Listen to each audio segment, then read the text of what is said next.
What's up, guys? Welcome back to the next weapon showcase for Toukiden 2. So, I'm going to be doing the Longsword this time, or just sword, if you want to call it that. I have trouble just calling it sword, though, because I've played the Monster Hunter series. But yeah, we're going to go ahead and fight, I don't know, Wind Shredder again? I don't know if I want to run out of time again.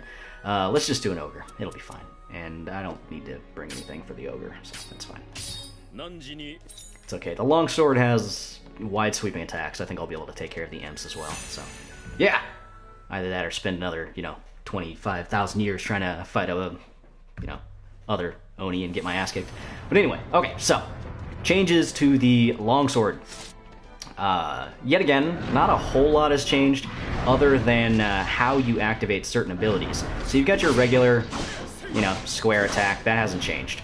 Alright, that's the exact same. Not that big a deal. Okay, fuck you. In addition to that, you can also activate your little gougey thing. And what this does is it uses your focus. You can then attack things. Now, as you attack things, you'll see a little white swirl coming on them.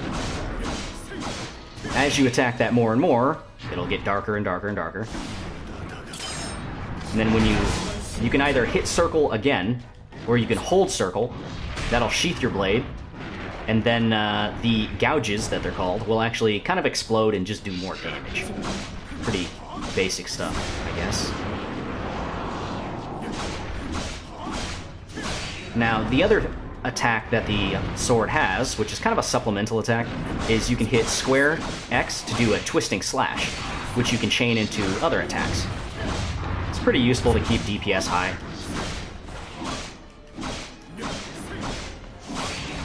And you can also use it as an evasive maneuver, which I totally didn't showcase there, but that's fine. Other attacks, oh my god. Other attacks that you have, when I don't even know if I'll be able to use it, but other attacks that you have is you can hold circle. Actually, I did get to use it, that's good. Which will then charge up your attack, and as you can see, it just one-shot those imps. So it's got, okay, you're gonna run away and throw rocks at me? Fuck you. Yeah, that's what you're doing. Fuck you.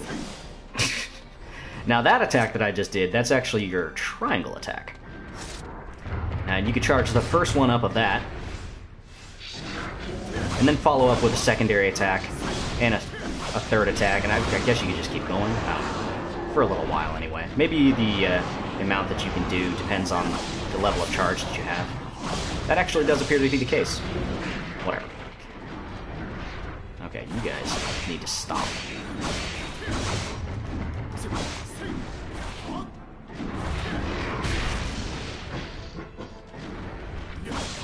Damn imps, too good at running away.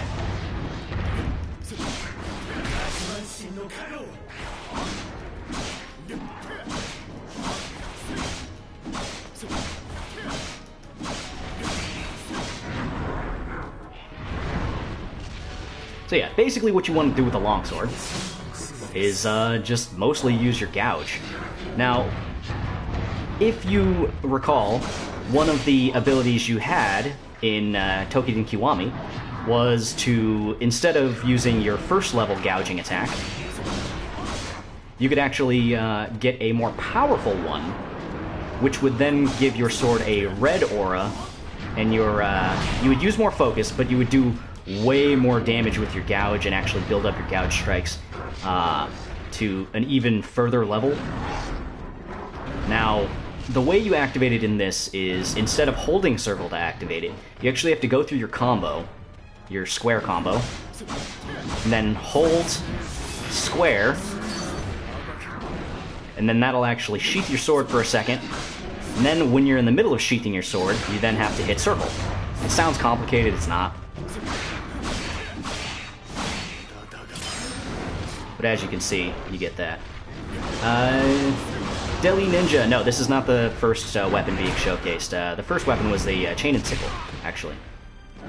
Oh my god. Damn imps. Alright. Might as well. Now, let's see, was there anything else that needed to be shown off? I don't think so.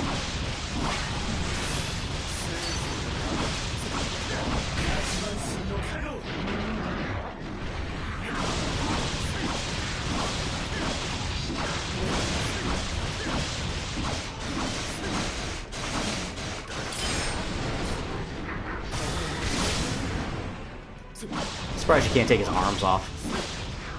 It is what it is, though, I guess.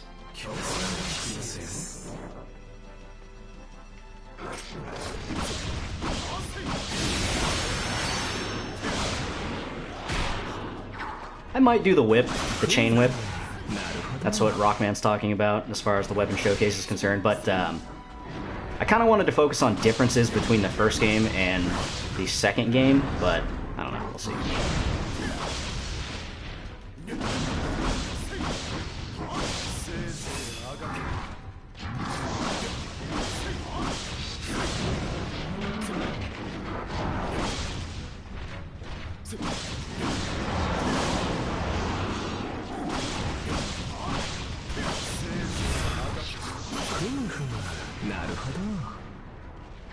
Now, one other thing worth noting with the, I think they're called cleansing strikes, is if you do that and you have your scabbard like that, your next attack will actually do more damage, but I don't know.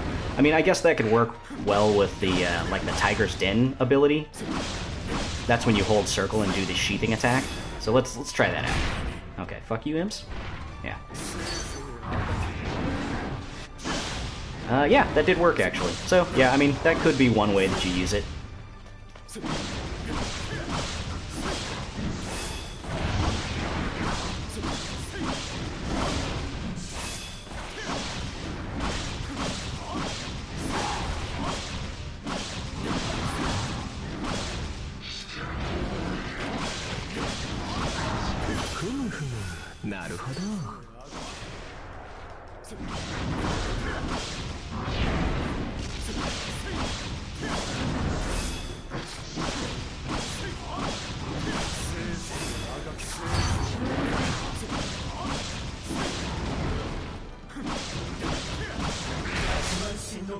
Fucking imps.